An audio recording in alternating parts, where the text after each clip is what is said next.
अस्सलाम वालेकुम क्लास। हम डिस्कस कर रहे थे general characteristic of organic compound. कुछ प्रॉपर्टीज़ हमने पहले लेक्चर में डिस्कस कर ली हैं। आज हम नई प्रॉपर्टीज़ को देखते हैं कि मज़ीद ऑर्गेनिक कंपाउंड की और कौन कौन सी कैरेक्टरिस्टिक या प्रॉपर्टीज़ होती हैं। पहला पॉइंट है आज का मेल्टिंग एंड बॉइलिंग पॉइंट। हम डिस्कस करेंगे कि ऑर्गेनिक कंपाउंड का मेल्टिंग एंड बॉइलिंग पॉइंट कैसा होता है, यानी इनको मेल्ट करना या बॉयल करना कितना आसान होता है, लिक्विड फॉर्म में लाना या गैसियस फॉर्म में लाना कितना आसान होता है या कितना मुश्किल होता है। हमारे पास ऑर्गेनिक कंपाउंड में इंटरमॉलिक्यूलर फोर्सेस वीक होती हैं, कमज़ोर होती हैं, जिसकी वजह से इनका मेल्टिंग एंड बॉइलिंग पॉइंट लो होता है। पोलर नेचर, जिनमें पोलर होते हैं, पोलर नेचर होती है, पोलैरिटी होती है, तो उनमें डाइपोल इंटरैक्शन यानी इंटरमॉलिक्यूलर फोर्सेस स्ट्रॉन्गर होती हैं। उनकी अगर बात की जाए तो उनका मेल्टिंग एंड बॉइलिंग पॉइंट थोड़ा सा हाई हो जाता है, लेकिन मोस्टली ऑर्गेनिक कंपाउंड का बॉइलिंग एंड मेल्टिंग पॉइंट लो होता है और मोस्टली ये वोलाटाइल होते हैं नेचर में। वोलाटाइल का क्या मतलब है? ईजिली कन्वर्ट टू गैस या वेपर फॉर्म में। अगर ये लिक्विड फॉर्म में हमारे पास प्रेजेंट है, बहुत ही कम टेम्परेचर पर या थोड़ा सा भी टेम्परेचर हम चेंज करेंगे, हम इनको वेपर्स में कन्वर्ट कर सकते हैं। यहाँ से हमें पता चला कि इनकी इंटरमॉलिक्यूलर फोर्सेस इतनी ज़्यादा स्ट्रॉन्गर नहीं होती हैं। बॉन्डिंग की हम बात नहीं कर रहे। जब हम मेल्टिंग एंड बॉइलिंग पॉइंट को लेते हैं तो हम इंटरमॉलिक्यूलर फोर्सेस को चेकआउट करते हैं कि उनके दरमियान इंटरमॉलिक्यूलर फोर्सेस कैसी होती हैं। अगर हम ऑर्गेनिक कंपाउंड से थोड़ा सा बाहर आते हैं समझाने के लिए कि हमारे पास जब वाटर लिक्विड फॉर्म में प्रेजेंट होता है तब उसका फॉर्मूला H2O होता है। जब हम उसको हीट अप कर या उसको बॉयल करते हैं और उसके बाद उसको वेपर फॉर्म में लाते हैं, तब जब वो वेपर फॉर्म में आता है तब भी उसका फॉर्मूला H2O ही होता है। पहले भी वो H2O था, बाद में भी वो H2O है, यानी उसकी फिज़िकल अपीयरेंस चेंज होती है, उसका केमिकल फार्मूला वैसा ही रहता है। आई होप अब आपको समझ आ गई होगी कि मेल्टिंग एंड बॉइलिंग पॉइंट को हम किस लिहाज से डिस्कस करते हैं। जो कॉम्प्लेक्स होते हैं ऐसे ऑर्गेनिक कंपाउंड जो लार्जर होते हैं, जिनमें कार्बन आइटम की तादाद बहुत ज़्यादा होती है या कॉम्प्लेक्स स्ट्रक्चर बनाते हैं, उनका मेल्टिंग एंड बॉइलिंग पॉइंट ज़्यादा हो जाता है कॉम्प्लेक्स स्ट्रक्चर होने की वजह से, कॉम्प्लेक्स बॉन्डिंग होने की वजह से। इनऑर्गेनिक कंपाउंड को देखते हैं तो इनऑर्गेनिक कंपाउंड सॉलिड फॉर्म में होते हैं, क्रिस्टलाइन फॉर्म में होती हैं। उनमें हम इंटरमॉलिक्यूलर फोर्सेस को चेकआउट नहीं करते हैं, बल्कि हम उनकी क्रिस्टल नेचर को देखते हैं। क्रिस्टल नेचर होने की वजह से, सॉलिड फॉर्म में होने की वजह से उनका melting and boiling point higher होता है as compare to organic compound.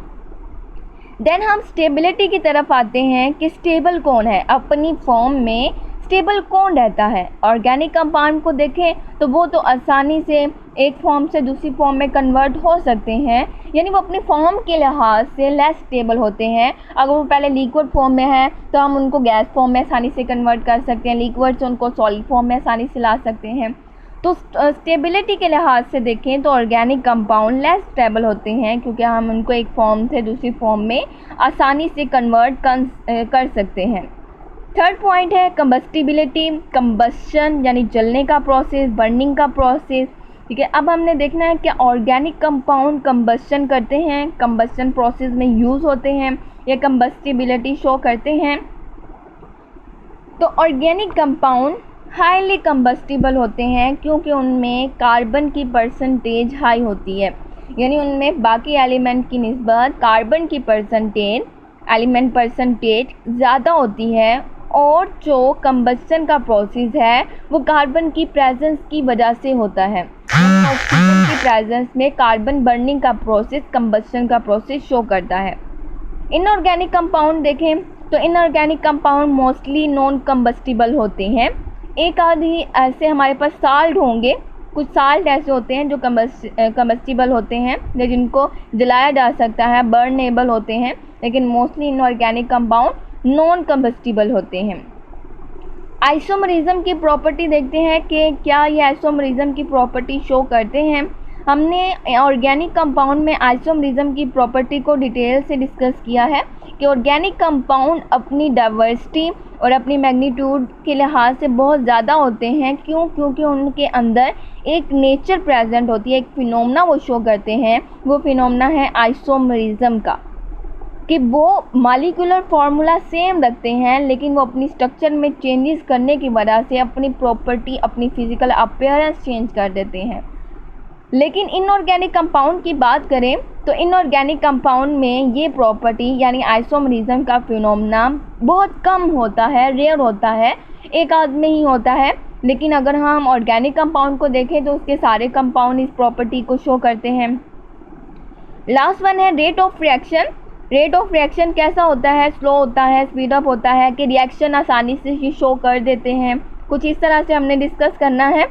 लेकिन एक और चीज़ भी देखनी है कि जब ये रिएक्टेंट में होते हैं तो ऐसी बात है, इनमें कोवलेंट बॉन्ड है तो ये मॉलिक्यूलर नेचर में होते हैं, मॉलिक्यूलर फॉर्म में होते हैं। तो बनने वाला जो प्रोडक्ट है वो भी मोस्टली मॉलिक्यूलर ही होता है, यानी जो नया बनने वाला बॉन्ड होता है वो भी कोवलेंट होता है। बहुत कम ऐसे प्रोडक्ट हमारे पास बनते हैं जो कि यानी आयनिक फॉर्म में आयनिक बॉन्ड बनता है। जब कोवलेंट बॉन्ड टूटता है रिएक्टेंट में तो बनने वाला जो न्यू वाला हमारे पास प्रोडक्ट है उसमें जो बॉन्ड बनता है वो भी क्या होता है? कोवलेंट। बहुत कम ऐसे होते हैं कि आयनिक ही बनता है, लेकिन मोस्टली कौन सा बनता है? कोवलेंट। रिएक्शन की स्पीड की बात करें तो रिएक्शन स्लो होता है। अगर स्लो है तो रिएक्शन को स्पीड अप करने के लिए हम डिफरेंट कंडीशन प्रोवाइड करते हैं, जैसे कि टेम्परेचर, प्रेशर एंड कैटालिस्ट। हम डिफरेंट कंडीशन प्रोवाइड करते हैं ताकि हमारा प्रोडक्ट बन सके, हमारा जो गिवन रिएक्शन है वो शॉर्ट टाइम में ही बन सके, जल्दी ही हम अपना प्रोडक्ट हासिल कर सकें। कैटालिस्ट इसमें बहुत अहम किरदार अदा करता है क्योंकि कैटालिस्ट का मेन काम होता है रिएक्शन को स्पीड अप करना। तो ये हमारे पास कोवलेंट कंपाउंड यानी ऑर्गेनिक कंपाउंड का रिएक्शन स्लो होता है, आसानी से रिएक्शन शो नहीं करते, इसलिए हम उनको डिफरेंट कंडीशंस प्रोवाइड करते हैं रिएक्शन को स्पीड अप करने के लिए या रिएक्शन करवाने के लिए।